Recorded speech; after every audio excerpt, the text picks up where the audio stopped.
आज अगर आप सोशल मीडिया ओपन करेंगे तो हर जगह आपको यही वीडियोस दिखेंगे। SIP is legal scam. SIP is सबसे घटिया कॉन्सेप्ट वर्ल्ड का। आपसे लार्ज कैप के नाम पे जो पैसा आप लोग फ्लो करते हो वो पैसा लार्ज कैप में नहीं लगता 100%। जहां पर बताया गया है कि किस तरह से हम सबके साथ SIP स्कैम किया गया है, कि किस तरह से हमें झूठे वादों में फंसाया गया है कि म्यूचुअल फंड सही है वगैरह वगैरह। और इसके साथ इन लोगों ने कुछ डेटा सेट भी लाया है और मजे की बात यह कि वो डेटा सेट में काफ़ी सारा डेटा सही भी है। जैसे कि उन्होंने बताया कि पिछले 2-3 सालों में बिल्कुल रिटर्न्स नहीं मिले हैं, जिसके चलते निफ्टी 50 का जो एवरेज रिटर्न है CAGR वो काफ़ी कम हो गया है। हिस्टोरिकली वो 13-14% हुआ करता था, अब 10-11% पर आ गया है। एट द सेम टाइम मैंने कुछ लोगों के कंटेंट में ये स्टडी भी देखी जिसका नाम है आर्कजीव स्टडी, जिसमें 2005 से लेकर 2024 का डेटा लिया गया है निफ्टी 50 का, और बताया गया है कि प्री टैक्स और प्री फीस कैसे निफ्टी 50 ने इस दौरान इन 20 सालों में मात्र 7-8% के ही रिटर्न्स दिए हैं। अब इसमें से काफ़ी सारी चीज़ें बहुत ज़्यादा शॉकिंग तो है ही, लेकिन इसी बीच मेरी नज़र पड़ी फंड्स इंडिया के इस रिसर्च पर, और ये रिसर्च मैंने पढ़ा तब मुझे पता चला कि क्यों लोगों के SIP रिटर्न्स काफ़ी कम हो रहे हैं, जबकि एक्चुअल में ऐसा नहीं होना चाहिए था। तो ये फंड्स इंडिया का रिसर्च हमें क्या बताता है? 3 से 4 चीज़ें बताता है। लास्ट चीज़ सबसे इंपॉर्टेंट है, ध्यान रखना। ये हमें बताता है कि अगर आपने निफ्टी 50 में लमसम इन्वेस्टमेंट की होती 1999 में, तो 2026 तक आपको यानी इन 27 सालों में 13.3% CAGR रिटर्न मिलता। ये तो सबको पता है। अगली बात जो इन्होंने की वो काफ़ी मजे की है कि इन पूरे 27 सालों में 15 दिन ऐसे थे जो अगर आप मिस करते तो कि आपके रिटर्न 13.3 से लगभग 8% के आसपास चले आते। और उसमें भी इंटरेस्टिंग बात है कि जो भी 10 बेस्ट डेज रहे हैं इन 27 सालों में, उसमें से 7 जो वर्स्ट डेज थे उससे सिर्फ 2 हफ्ते बाद आए हैं। यानी कि यहाँ पर एक इंटरेस्टिंग डेटा है कि बहुत सारे लोगों को लगता है बेस्ट डेज कब है, जब बुल रन है, लेकिन ऐसा नहीं है, क्योंकि majority best days bear run में आए हैं, जब मार्केट में बहुत ज़्यादा क्रैश के बाद उससे भी तगड़ी रिकवरी हुई है। 2020 में कोविड में भी हमने देखा कि बहुत बड़े बड़े क्रैशेस हुए और उसके बाद तगड़ी रिकवरी वहाँ पर हुई। लेकिन मैं आपको ये डेटा क्यों बता रहा हूँ? मैं आपको ये डेटा इसलिए बता रहा हूँ कि इंडियंस एग्जैक्टली इसी चीज़ को मिस कर रहे हैं, जो बेस्ट डेज हैं इन्हीं को मिस कर रहे हैं। कैसे? तो आगे का डेटा सुनिए। देखिए, एक मेट्रिक होता है जिसका नाम है SIP स्टॉपेज रेशो। तो ये SIP स्टॉपेज रेशो में क्या बताता है कि जितनी भी नई SIPs शुरू हुई है उसके कंपेरेटिवली कितनी SIPs बंद हुई, या फिर कुछ लोग क्या करते कि एक फंड में SIP बंद करते हैं और दूसरे में स्टार्ट करते हैं, तो वो भी स्टॉप ही काउंट किया जाता है। तो कितने लोग या तो बंद कर रहे हैं या फिर SIP को स्विच कर रहे हैं। और ये डेटा अगर आप देखोगे तो जनवरी फरवरी में तो ये 75% था, फिर मार्च से ये लगातार 100% के आसपास चल रहा है। रीज़न? लोग डरे हुए, पैनिक आ चुका है, और बहुत सारे जो लोग वीडियोस बना रहे हैं लोग उनकी सुन भी रहे हैं कि यार आप कुछ नहीं बचा SIP में, आप स्टॉप कर दो। और ऐसे में ये जो स्टॉप कर रहे हैं, अब इसका सीधा इम्पैक्ट काफ़ी डेंजरस हो सकता था, लेकिन हुआ ये कि बहुत सारे लोग, नए वाले लोग, जो यंग लोग हैं, वो अभी भी नई SIP शुरू कर रहे हैं, तो उसकी वजह से ये डेटा उतना दिखाई नहीं दिया। But right now the situation is bit horrible. तो यहाँ पर हो क्या रहा है कि फंड्स इंडिया ने जैसे बोला कि जो 10 बेस्ट डेज है इन 27 सालों में निफ्टी 50 के, उसमें से 7 वर्स्ट डेज के आसपास ही आए, पर्टिकुलरली बेयर रन में। अब ऐसे में लोग क्या कर रहे हैं इंडिया में कि इन्होंने एक लॉजिक क्रैक किया है कि when the market is rising, market बढ़ रहा है, धड़ाधड़ SIP शुरू कर दो, और जब मार्केट तेजी से गिर रहा है धड़ाधड़ SIP बंद कर दो। लेकिन जो लोग ऐसा कर रहे हैं, मेजॉरिटी लोग मैं देख रहा हूँ, और इसमें से बहुत सारे लोग निफ्टी 50 में कर रहे हैं। इसमें एक मैं शॉकिंग चीज़ भी आपको बता दूँ कि एक पर्टिकुलर म्यूचुअल फंड है या फिर इंडेक्स है जहाँ पर आपको थोड़ा सोच समझ के जाना चाहिए, उस पर मैं समझाऊंगा। लेकिन उससे पहले मैं आपको बता दूँ कि बहुत सारे लोगों को इंडियन मार्केट समझ में नहीं आया। ये क्या है मैं आपको डिटेल में बताता हूँ, जिसके बाद आपको खुद ही पता चल जाएगा कि SIP स्कैम है या फिर नहीं है। वीडियो में आगे बढ़ने से पहले आपको बता दूँ कि आज की डेट में स्टॉक मार्केट को खुद से ही बेसिक से एडवांस लेवल तक सीखना बहुत ज़्यादा इंपॉर्टेंट हो गया है, क्योंकि रिसेंटली चीज़ें देखिए तो बहुत सारे लोग प्रॉपर नॉलेज ना होने के चलते किसी के भी बातों में आकर गलत इन्वेस्टमेंट डिसीजंस ले रहे हैं और अपना पैसा गंवा रहे हैं। तो ऐसे में स्टॉक मार्केट का रिसर्च लेवल तक का नॉलेज खुद पाना कंपलसरी हो जाता है। तो अगर आपको मास्टरी हासिल करनी है फॉरेंसिक एनालिसिस में, मैनेजमेंट एनालिसिस के लिए, साथ ही फाइनेंशियल स्टेटमेंट्स के डिटेल इंटरप्रिटेशन में, जिसकी मदद से आप स्टॉक मार्केट को बेसिक से एडवांस लेवल तक सीखकर एक रिसर्च एनालिस्ट लेवल का नॉलेज हासिल कर सकते हो, तो इस इंडिपेंडेंस डे आपके पास एक गोल्डन अपॉर्चुनिटी है। क्योंकि फिलहाल इंडिपेंडेंस डे ऑफर पर हमारी ERAC यानी इक्विटी रिसर्च एनालिस्ट कोहॉर्ट पर फ्लैट 40% का डिस्काउंट चल रहा है। इस कोहॉर्ट में हम आपको वो सारी चीजें सिखाते हैं जो एक बिगिनर को एडवांस लेवल तक लेकर जाए। बेसिकली ये 2 महीने का वीकेंड कोहॉर्ट है, जहां पर अगर आपको स्टॉक मार्केट की बेसिक अंडरस्टैंडिंग भी नहीं है तो भी कोई बात नहीं, आप बड़े आसानी से यहाँ पर स्टॉक मार्केट को बेसिक से एडवांस प्रैक्टिकल तरीके से सीख लोगे, जिसके बाद आप खुद ही स्टॉक पिक करना सीख जाओगे। किसी पर भी आपको निर्भर रहने की जरूरत नहीं पड़ेगी, और बड़े कन्विक्शन के साथ आप खुद ही स्ट्रॉन्ग स्टॉक्स ढूंढ पाओगे।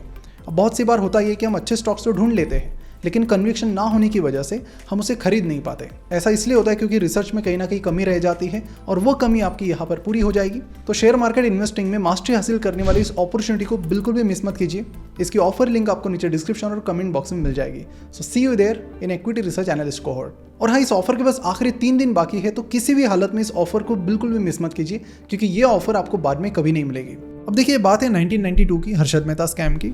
उस टाइम 2 ग्रुप मार्केट में थे। एक था बुल वालों का जिसमें लीड कर रहे थे हर्षद मेहता, और एक था बेयर जिसमें बहुत सारे बड़े बड़े इन्वेस्टर्स भी थे, including mister Jhunjhunwala and all. तो ये इनकी फाइट चल रही थी। हमने बहुत सारी किताबों में पढ़ी, वेब सीरीज में देखी, और ओवरऑल हमें ये भी समझ में आया कि बोथ मेड मनी। पर अल्टीमेटली उस दौरान या फिर इस स्कैम के बाद जिन लोगों ने मार्केट में इन्वेस्ट किया उनकी हालत आने वाले टाइम में काफ़ी टाइट हो गई थी। मैं आपको बता दूं तो साल 1994 से लेकर 2003, इन लगभग 9-10 सालों के बीच जो निफ्टी 50 था वो 1000 का 1000 पर ही था। कोई एक्स्ट्रा रिटर्न आपको नहीं मिला। मतलब ऑफकोर्स यहाँ पर बहुत सारे ऊपर नीचे होता रहा, बट अल्टीमेटली 0 रिटर्न। लेकिन फिर मार्केट का ऐसा है कि अगर यहाँ पर बिल्कुल रिटर्न्स नहीं आते तो ये जो अंडर वैल्यूएशन होता है मार्केट का, वो ज़्यादा देर तक रुकता नहीं है। मार्केट फिर अचानक से आ जाता है। देखिए, मार्केट एफिशिएंट नहीं है। अगर आप ये सोच के आए हो कि अरे बिजनेस बढ़ रहे हैं फिर भी मार्केट डाउन है, तो ये मार्केट ऐसा ही है। ये आपकी दिन गलती है कि आप इसे एफिशिएंट समझ रहे हो। जब हम MBA में थे हमें सिखाया जा रहा था एफिशिएंट मार्केट थ्योरीज वगैरह, कुछ नहीं होता है। Market is absolutely inefficient. तो जब ये बहुत अंडर वैल्यूड होता है फिर अचानक से फेयरली वैल्यूड हार्डली ये रहता है, फिर अचानक से ओवर वैल्यूड बन जाएगा। तो हुआ क्या कि 10 साल के 0 रिटर्न्स के बाद आने वाले टाइम में, यानी 2003 से 2007, इन 4 सालों में आपका जो निफ्टी 50 है वो 1000 से चला गया 6000। तो अगर आप इसे CAGR में कैलकुलेट करोगे तो ये 56% कंपाउंडेड सालाना रिटर्न्स हो गए। लेकिन again nobody can exactly time the market, पर कुछ इस तरह का परफॉर्मेंस। अभी उस टाइम का CAGR 56% था, आज का देखो कि 10-11 का है। यानी there were good times, there were bad times. अब क्या हो गया कि जो अंडर वैल्यूड मार्केट था वो अचानक से एक्सट्रीमली ओवर वैल्यूड हो गया। इसी बीच आ गया 2008 का फाइनेंशियल क्राइसिस, एंड देन जो चीज़ें ओवर वैल्यूड थी वो फिर से अंडर वैल्यूड हो गई। फिर ये जो आपका निफ्टी 50 था 6000 का, ये गिरकर चला गया 3000 पर, और उसके बाद वापस उसे 6000 आने के लिए 5 साल लग गए। यानी 2007 से लेकर 2012, इन 5 सालों में again you got 0 returns. Then from 2012 जो 6000 था आज ये करीब 24,000 है, और कोविड में भी हमने इसी तरह की सिचुएशन एक देखी थी। तो ऑफकोर्स यहाँ पर जब आप मार्केट में इन्वेस्ट करते हो, ड्यूरेशन भी मैटर करता है कि कौन से ड्यूरेशन में आप इन्वेस्टमेंट स्टार्ट कर रहे हो, कौन से में खत्म कर रहे हो। All this things matter a lot, but the one thing that is important, तो पहले तो आपको मार्केट की अंडरस्टैंडिंग होनी चाहिए कि ये इस तरह से ही काम करता है। This has been volatile since ages, जब से शुरुआत हुई है, और ये बिल्कुल इनएफिशिएंट है। आप इसे टाइम ही नहीं कर सकते कि कभी ओवर वैल्यूड हो जाएगा और कभी अंडर वैल्यूड हो जाएगा। लेकिन एक चीज़ ज़रूर है कि जब ये बहुत शांत रहता है सालों तक, उसके बाद जब इसकी शुरुआत होती है तो वो काफ़ी तगड़ी होती है। तो पिछले 2 साल से हम देख रहे हैं, नोबडी नोज़ कि ये आने वाले 1-2 साल भी चल सकता है। लेकिन फिर जब भी रिकवरी होती है तो उसमें ये जो भी खाली टाइम होता है वो रिकवर जनरली हो जाता है। अब ये सिर्फ निफ्टी 50 पर लागू नहीं है, ये स्टॉक्स पर भी लागू है। और ये एक स्टोरी मैं बताता हूँ जिससे आपको समझ में आएगा कि इंडिया में क्यों बहुत ही कम लोग स्टॉक मार्केट में सक्सेसफुल है, जबकि पिछले 20-30 सालों में कितना मार्केट बढ़ा है। आप ही देखिए, मतलब हम सुनते हैं कि बजाज फाइनेंस 2 रुपये से 1000 रुपये आ गया, सेंसेक्स इतने से इतना आ गया, हम कैलकुलेट करते हैं। जब बुल मार्केट होता है तो ये सारी पॉजिटिव स्टोरीज मार्केट में घूम रही होती है, लेकिन हाउ मेनी पीपल, मतलब करोड़ों लोग इन्वेस्ट कर रहे हैं मार्केट में लंबे टाइम से, कितने लोग कमा पाए? तो रीजन बीइंग कि जो 2 रुपये का बजाज फाइनेंस 1000 रुपये चला गया, उसे भी 20-25 साल लग गए। और इन 20-25 सालों में उतार चढ़ाव इतने क्रेजी थे कि 2008 का फाइनेंशियल क्राइसिस में अगर आप बजाज फाइनेंस की शेयर प्राइस देखेंगे 90% डाउन। अब ऐसे डाउनफॉल में कौन रहेगा? सिमिलरली अभी जैसे मार्केट फ्लैट है तो ही लोग भाग के जा रहे हैं। इमेजिन कीजिए 90% डाउन हो गया, खत्म। तो इस पूरी चीज़ के दौरान कई सारे दिन क्रैशेस वगैरह आए, और तब जाके 2 रुपये से 1000 वाली स्टोरी पूरी हुई। सेम चीज़ मिस्टर विजय केडिया के साथ भी हुई थी कोविड में, फिर चाहे वो सेरा सैनिटरीवेयर हो, अतुल ऑटो हो, बहुत सारी चीज़ों में। पर पॉइंट यही है कि आपको पेशेंस के साथ बेयर मार्केट में बने रहना पड़ता है। अब बहुत सारे लोग यहाँ पर आते हैं, बोलते हैं कि अरे ये तो जापान का मार्केट तो 30 साल से लोग इंतजार ही कर रहे हैं, वहाँ पर तो बढ़ा ही नहीं। मार्केट टू मार्केट चीज़ें बदलती हैं। जापानीज़ मार्केट में ओवरऑल ग्रोथ देखें तो वो काफ़ी कम रही है, उसे इंडिया से आप कंपेयर नहीं कर सकते, जो कि एक इमर्जिंग इकोनॉमी है और काफ़ी तेज़ी से ग्रो भी कर रहा है। फिर लोग आते हैं निफ्टी 50 सेंसेक्स की बातें करने इंडिया में कि इन्होंने तो रिटर्न्स देना ही बंद किया है। अब यहाँ पर मेरा जो ओपिनियन है और जो डेटा फैक्ट्स है वो उसके बेसिस पर मैं कहूँगा कि इंडिया में ना एक सिंड्रोम है जिसका नाम है निफ्टी 50 सेंसेक्स सिंड्रोम। इस सिंड्रोम का ये मतलब है कि इंडिया में, मतलब दुनिया भर में जो बड़ी कंपनीज होती हैं वो हमेशा और बड़ी होती चली जाती है, लेकिन इंडिया में अगर आप लार्ज कैप में आ गए तो आप हाथ खड़े कर देते हो, आप 8-10% ग्रोथ से काफ़ी खुश होते हो। I was just checking the number of अभी रिसेंटली गोदरेज कंज्यूमर के जो CEO थे उन्होंने रिज़ाइन किया और उन्होंने बताया कि किस तरह से हमने जो मार्केट का एवरेज है 6-7% का उसे बीट किया। पर अगर आप एक पब्लिक कंपनी है, फिर चाहे आप लार्ज कैप के हो या फिर मिड कैप, आपकी भी एक जिम्मेदारी बनती है कि कैसे मेरे इन्वेस्टर को मैं जो इन्फ्लेशन चल रहा है, जो FD के रिटर्न्स है, रिस्क फ्री रिटर्न्स, उससे बहुत ज़्यादा रिटर्न्स कमा कर दो, जिसके लिए ज़रूरी है कि आप एटलीस्ट 12-13% की ग्रोथ दिखाओ।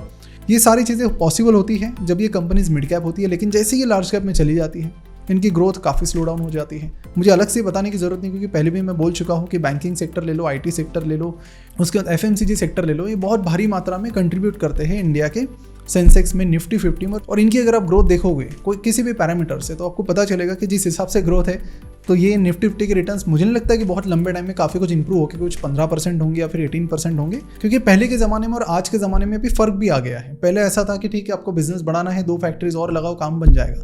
लेकिन आज के टाइम में टेक्नोलॉजी आ गई है, तो R&D आ गया है, रिसर्च एंड डेवलपमेंट, आपको पेशेंस के साथ बने रहना पड़ेगा, खड़े रहना पड़ेगा। इंडिया में पेशेंस किसी के पास है नहीं, तो R&D का तो सवाल ही नहीं है। और रही बात ग्रोथ की, तो अगर आपको किसी भी इन्वेस्टमेंट चैनल से अगर पैसा कमाना है, SIP से भी पैसा कमाना है, तो ईजिली पॉसिबल है। थिंग बिंग कि आपको सबसे पहले ये एक माइंडसेट हटाना पड़ेगा कि मैं बुल मार्केट में इन्वेस्ट करूंगा और बेयर में। आप एक प्योर कन्विक्शन के साथ आइए और बनी रहिए 10-12 साल, नहीं तो आइए ही मत। फिर अगर आप ये टाइमिंग करने लगेंगे, टाइमिंग करनी तो आप उल्टी कीजिए कि मार्केट गिरता है, बिल्कुल फ्लैट रिटर्न से आप ज़्यादा पैसा डालिए, क्योंकि मिस्टर बफेट ने ये चीज़ बोले हुए 30-40 साल हो गए, फॉलो उन्हें कोई नहीं करता। अभी कल हम एक केस स्टडी बताने जा रहे हैं लियोपोल्ड एशनब्रेनर की, जो केस स्टडी किस चीज़ पर है, तो भाई ने एकदम क्रेजी रिटर्न्स दिए मार्केट में, हर कोई उसके पास फंड डालने चला गया, $45 बिलियन का फंड हो गया। अब ऐसे में हर कोई, उसने रिटर्न्स कितने, तो ये साल में जब US मार्केट के 12-15% के रिटर्न्स है, उसने रिटर्न्स दिए 400%, पिछले 1.5-2 सालों में 1000%। And people instantly started claiming कि भाई ये वॉरेन बफेट क्या है इसके सामने, उनका ज़माना पुराना हो गया। चार्ली मंगर कौन है इसके सामने, उनका ज़माना पूरा हो गया। अभी नया ज़माना आया है, नए रिटर्न्स आए हैं और यही चलता रहेगा। उसका फंड देखिए $45 बिलियन से $10 बिलियन पर आ गया। सब जिन्होंने पैसा डाला सब हाथ जलाकर चले गए। तो कुछ जो चीज़ें होती है ना मार्केट में, वो हमेशा के लिए सेम ही रहते हैं। जैसे मिस्टर वॉरेन बफेट का ये स्टेटमेंट, जहाँ पर उन्होंने सिंपली कहा है, 2-3 चीज़ें रूल है मार्केट में, अगर आप फॉलो करोगे तो it's better than listening to anyone, कि be greedy when others are fearful, that's it. तो अभी सब डरे हुए हैं, आपको ग्रीडी बनना चाहिए। अब हो सकता है कि आप बोलेंगे अरे पैसा खत्म हो गया, ये हो गया, but that's what it is. मैंने लास्ट वीडियो में कहा था कि अगर आपको पैसा बनाना है, आपको ऑप्टिमिस्टिक रहना पड़ेगा मार्केट में, तभी आप बना पाएंगे। पैसिमिस्टिक डिबेट जीत सकते हैं ज़्यादा से ज़्यादा। और इसी के साथ मिस्टर मंगर भी बार बार एक चीज़ कहते थे कि if investing weren't hard everyone would be rich, कि अगर ये हार्ड नहीं होता तो हर कोई काफ़ी अमीर बन जाता। तो एकदम आसान भी नहीं है ये, एकदम कठिन भी नहीं है, but the thing is that in between है। तो आपको इन सारी चीज़ों को ध्यान में रखकर इन्वेस्ट करना चाहिए। और हाँ, जो लोग डेटा बता रहे हैं नेगेटिव डेटा, तो उनका निफ्टी 50 का डेटा काफ़ी हद तक सच भी है, सही भी है, क्योंकि रिसेंट टाइम में अगर आप देखोगे तो धीरे धीरे इन कंपनीज की ग्रोथ ही कम हो रही है। अभी भी अगर आप देखेंगे तो राइट नाउ निफ्टी 50 के returns is absolutely justifying the growth there, कुछ हो ही नहीं रहा है वहाँ पर। लेकिन on the other end India में इतनी बड़ी इकोनॉमी है, बहुत सारी इमर्जिंग सेक्टर्स हैं, मिड कैप है, स्मॉल कैप है, बहुत सारी चीज़ें। अगर आप मिड कैप का डेटा देखोगे तो वो काफ़ी विपरीत है। वहाँ पर कंसिस्टेंट एक काफ़ी अच्छी ग्रोथ पाई गई है। ऑफकोर्स पिछले 1-1.5 सालों में वहाँ पर भी गिरावट ज़रूर है। अब बहुत सारे लोग मिस्टर बफेट की तरह ये सोचने लगते हैं कि पैसिव इन्वेस्टिंग हम करेंगे और पैसा रख देंगे। तो पैसिव इन्वेस्टिंग की आपको सही जगह पर ही करनी पड़ेगी, जहाँ पर कंटिन्यूस ग्रोथ आए, क्योंकि अल्टीमेटली सिंपल सी चीज़ है कि जिन बिजनेसेस में आप इन्वेस्ट कर रहे हो, अगर वो ग्रो करेगी तो आपका पैसा बनेगा। और निफ्टी 50 तो ग्रो नहीं कर रही है। और मुझे लगता है कि लार्ज कैप कंपनीज का ये जो सिंड्रोम की मैंने बात की, तो वो माइंडसेट इंडिया में बन गया है कि दे आर सेटिस्फाइड विद 6-7%। अभी एक बहुत बड़ी IT कंपनी है, दे वर वेरी हैप्पी कि कांस्टेंट करेंसी लेवल पर उनकी ग्रोथ 3% उन्होंने बताया था और उन्होंने ग्रोथ दिखाई 3.5% की। And they were very happy कि हमने क्या अचीवमेंट की है।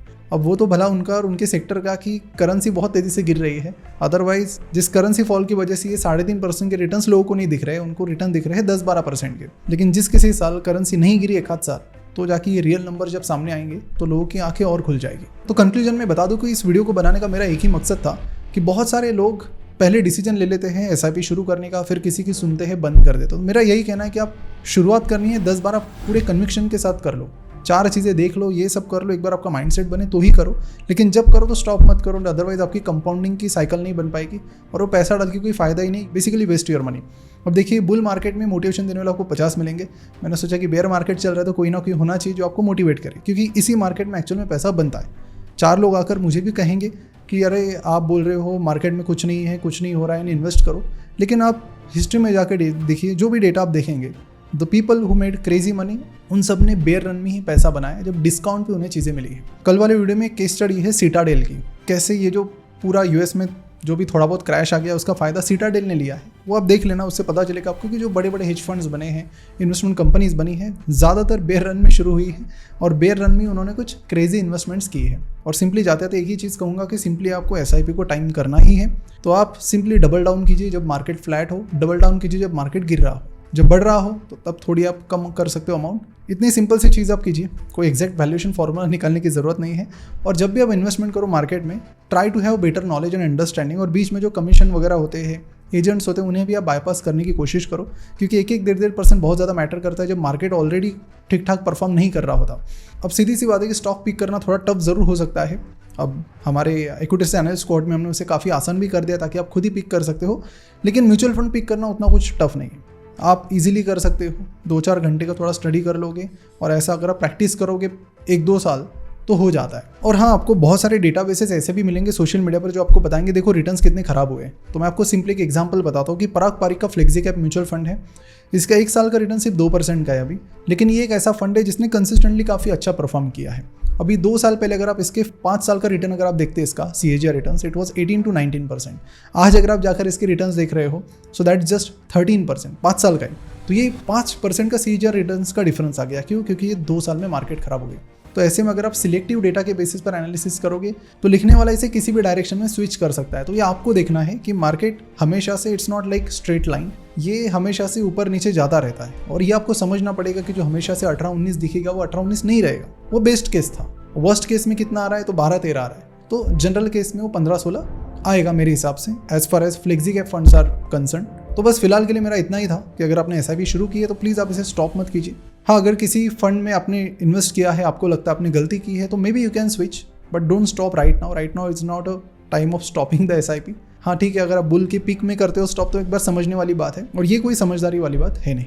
तो बस इतना ही कह के आज रुकते हैं। और हाँ, जाते जाते हमारी इंडिपेंडेंस डे ऑफर को जरूर चेकआउट कीजिए, जहां पर आपको हमारी ERSE प्रोग्राम पर मिल रहा है फ्लैट 40% का डिस्काउंट। इस तरह की वैल्यू डील आपको बाद में नहीं मिलेगी। तो अगर आप स्टॉक मार्केट में शुरुआत तो करना चाहते लेकिन कहीं ना कहीं स्ट्रगल कर रहे हो कन्विक्शन के साथ कि स्टॉक्स ढूंढ लेता हो लेकिन बाय नहीं कर पाता हो, क्योंकि कहीं ना कहीं डाउट रहता है दिमाग में कि सही में अच्छा है कि नहीं, वो डाउट आपको यहाँ पर क्लियर करने का पूरा मौका है। यहाँ पर आप इस तरह से रिसर्च करना सीख जाओगे कि बड़े आसानी से आप कन्विक्शन के साथ मार्केट में खुद इन्वेस्ट कर पाओगे। लिंक नीचे डिस्क्रिप्शन और कमेंट बॉक्स में दी गई है। So see you in the next video, जहाँ पर हम बात करने वाले हैं लियोपोल्ड एशनब्रेनर की।